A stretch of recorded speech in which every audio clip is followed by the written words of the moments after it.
Hi, everybody. I'm Dr. Soffer. I'm the integrative medicine physician here at Smilo. I've been asked to talk to you about a number of subjects in the field of integrative medicine and how they might relate to COVID or quarantine. And one of my favorite topics, and I think one of the most important ones that we deal with, is stress. So if you're anything like me, this process has been pretty stressful. I'm working full time. We have our kids at home. My exposure to nature is limited, and you're dealing with your own issues. I'm sure your exposure to nature has also been limited. Maybe you're dealing with illness or loss of income or really loneliness. I mean, this process has been super lonely for many of us. I like to think about stress in two ways: as acute stress, which are these big moments in our lives of pain, of hurt and anguish. But then there's chronic stress, these small moments throughout the day, whether it's somebody cutting you off. And the way I like to think about it, I like to think about acute stress as these big rocks that we grab. And these rocks are generally very identifiable. And sometimes they're a little bit easier to deal with because we can focus on them and we can deal with them. But these chronic stressors throughout the day are like little pebbles. When you grab a big rock, you feel the weight of it. You feel the burden of it. But as you grab these little pebbles throughout the day, you may not feel the weight of just a single one, but they add up.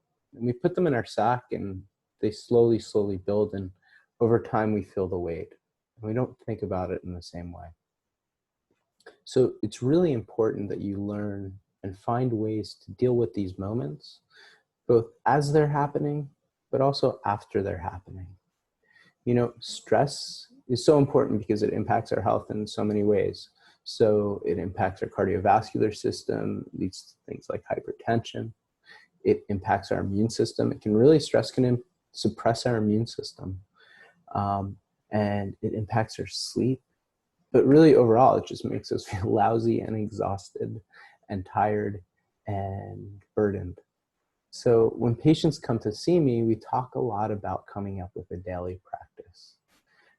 So coming up with a habit or a pattern that you find is de-stressing is so important to kind of counteract these micro stressors that we feel throughout the day. So what is a daily practice? Well, first of all, it's daily, right? That makes sense. But more importantly, it's something that we do with regularity. We set aside the same time every day to create moments for ourselves. We're not talking hours here. We're really just talking minutes. We're just talking about giving ourselves just a small space of time to reflect on our day, to reflect on ourselves. So for some people, that's journaling. For some people, that might be a guided meditation. You can think about going out for a walk in nature or doing yoga or Tai Chi, but giving ourselves these moments to decompress with regularity throughout, every day. So a lot of these things that I mentioned are actually available to you on our website. So I encourage you to go to our website and check them out and download the videos because they're free and they're there. So a lot of the things I just mentioned really deal with stress after they happen. How do we decompress? How do we sort of remove our stress?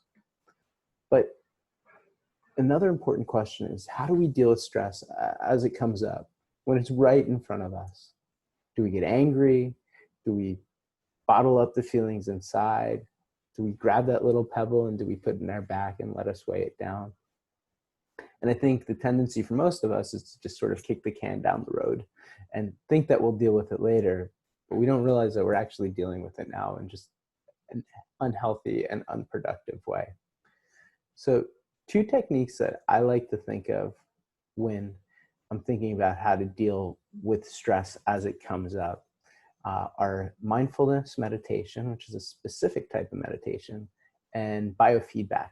So biofeedback is technology-based.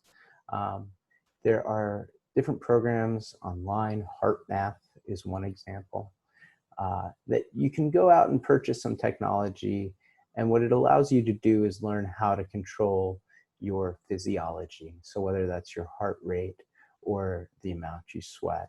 And it's worth looking into, or some medical institutions offer it. So it's worth asking your doctor about.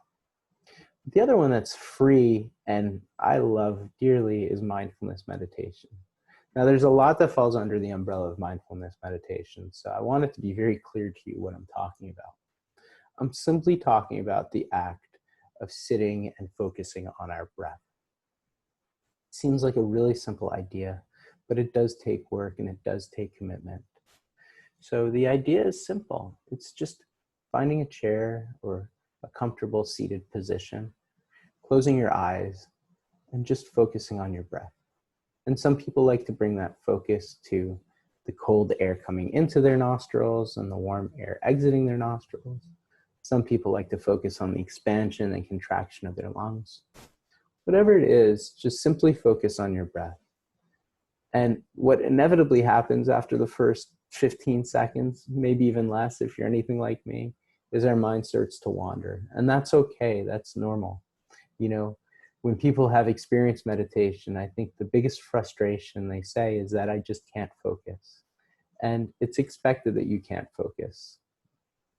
The idea is that you just bring your thoughts back to your breath. Try it out for a minute or two after this video. It's not as easy as it sounds, but just by giving yourself a minute or two and then slowly building over time to 10, 15 minutes a day is a really, really nice way of training our mind. And that's what's so special about being human being, is that we can train our mind, that we can alter how we interact with our environment.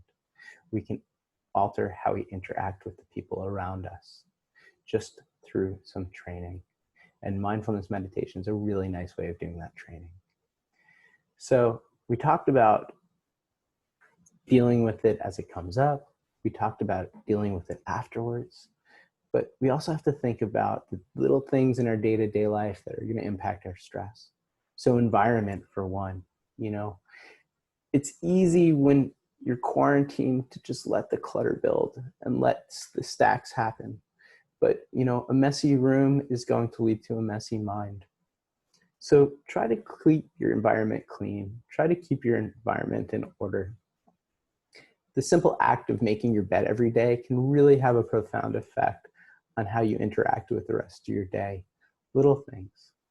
You know, setting up some incense or a mist vaporizer with some essential oils can have a really calming effect on us. The music and the sounds that we listen to can have a really, really nice impact on us as well.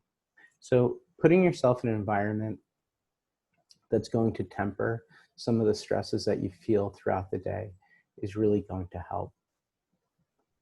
Another subject that I'm hopefully going to talk about in a future video, but one that I want to bring up right now, is nutrition. Because I think during this time, we are all relying on foods that we call comfort foods.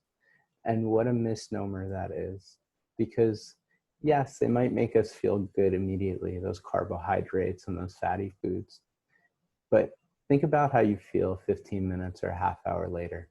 Most of us feel miserable and exhausted and weighted down. So I want you to think about what you're putting in your mouth and the nutrition that you're giving your body, because that's really, really going to have an impact on how you feel throughout the day. So the last and most important thing is just being kind to yourself and being kind to the people around you. Making a concerted effort to be gentle with yourself, be gentle with everybody who's going through the same frustrations as you are, is so important. And it's going to change how you feel about yourself and how you feel about the world around you. So thank you so much for taking the time to talk to me today and listen to me today. If you ever need anything, our Department of Integrative Medicine is available to you. And just please always feel free to reach out. Okay? Take care.